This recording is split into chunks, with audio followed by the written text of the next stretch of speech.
எல்லாருக்கும்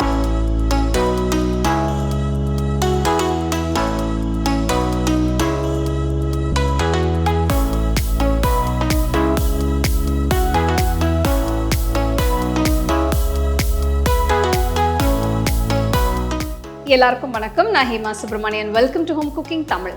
நம்ம யூஸ்வலாக வீட்டில் சன்னா மசாலா செய்யும்போது அதில் கொஞ்சம் எக்ஸ்ட்ரா ஃப்ளேவர்ஸ் டேஸ்ட் கிடைக்கிறதுக்காக நம்ம ஒரு சன்னா மசாலா பவுடர் ஆட் பண்ணுவோம். ஸோ இன்றைக்கி நம்ம வீட்டில் இந்த சன்னா மசாலா பவுடர் எப்படி செய்கிறதுன்னு நான் காட்ட போகிறேன்.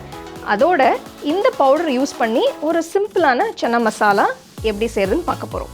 ஸோ வாங்க இந்த 2 ரெசிபீஸும் எப்படி செய்கிறதுன்னு பார்க்கலாம்.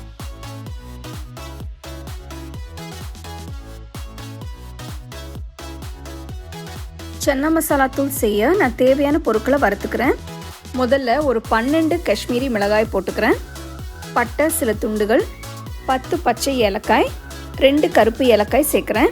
அடுத்து ஒரு 15 கிராம்பு, ஒரு சின்ன துண்டு ஜாதிக்காய், ஒரு சின்ன பீஸ் ஜாவித்ரி, பிரியாணி இலை போட்டு நல்லா வறுத்துக்கலாம். இது கூட 2 டேபிள் ஸ்பூன் முழு தனியா, 1 டேபிள் ஸ்பூன் ஜீரகம், 1 டீஸ்பூன் சோம்பு, 2 டீஸ்பூன் ஷாஜீரா, 1 டீஸ்பூன் முழு மிளகு, ஒரு சின்ன துண்டு சுக்கு சேர்த்து நல்லா வறுத்துக்கலாம். சுக்குக்கு பதிலாக நீங்கள் சுக்கு பொடியும் சேர்த்துக்கலாம். எல்லாத்தையும் மிதமான தீயில வச்சு 2 நிமிஷத்துக்கு ரோஸ்ட் பண்ணுங்க. பாருங்க, எல்லாம் நல்லா வறுபட்டிருக்கு. இப்போ ஸ்டவ் ஆஃப் பண்ணிடுங்க. வறுத்ததை நல்லா ஆற வைங்க. நல்லா ஆறுனதும் ஒரு மிக்சர் ஜாரில் போட்டு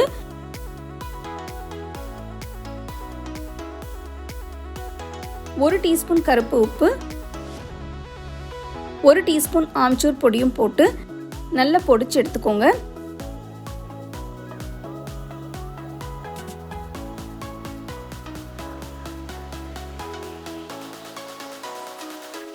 இப்போ சோலை மசாலா பவுடர் ரெடி ஆயிடுச்சு.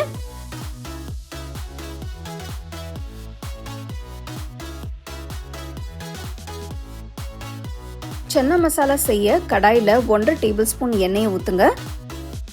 அடுத்து 2 பொடியாக நறுக்கின வெங்காயத்தை சேர்க்கிறேன்.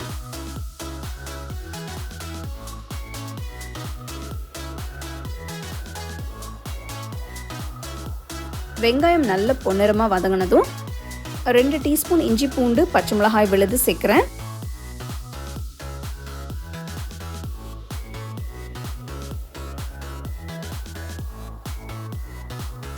இது கூட நம்ம ஃப்ரெஷ்ஷாக பொடிச்சு வச்ச சோலை மசாலா பொடி 2 டீஸ்பூன் போடுங்க.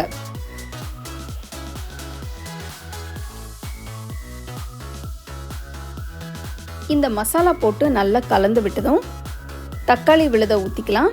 நான் 4 மீடியம் சைஸ் தக்காளியை தண்ணியில் வேக வச்சு தோல் எடுத்துட்டு விழுத அரைச்சிருக்கேன்.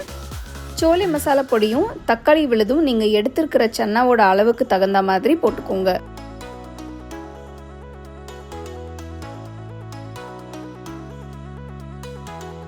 நான் 2 கப் அளவு வேக வச்ச கொண்டக்கடலை சேர்க்குறேன். இதில் தனியாக எந்த மசாலா பொடியும் நம்ம சேர்க்க வேண்டாம். எல்லா மசாலாவும் நம்ம போட்டிருக்கிற சோலை மசாலா பொடியில் இருக்கு.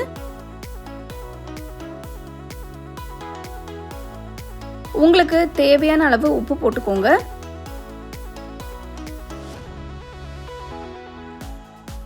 எல்லாத்தையும் நல்லா கலந்து விட்டு ஒரு 1/2 கப் தண்ணி ஊற்றுங்க.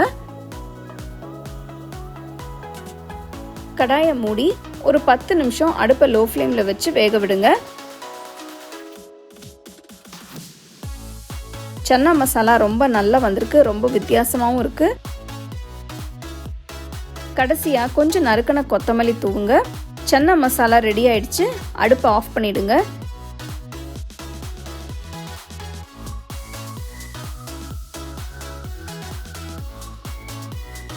ஸோ சன்னா மசாலா பவுடர் எப்படி செய்கிறதுன்னு பார்த்தீங்க. நீங்கள் அது செஞ்ச உடனே நல்ல ஒரு ஏர்டைட் பாட்டிலில் போட்டு வச்சுக்கிட்டிங்கன்னா நீங்கள் எப்போ சன்னா மசாலா செஞ்சாலும் நீங்கள் இந்த பவுடர் யூஸ் பண்ணி இதை ப்ரிப்பேர் பண்ணலாம்.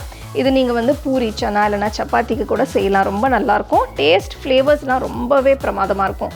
கண்டிப்பாக இந்த ரெசிபியை நீங்கள் ட்ரை பண்ணி உங்கள் ஃபேமிலி ஃப்ரெண்ட்ஸோட ஷேர் பண்ணுங்கள்.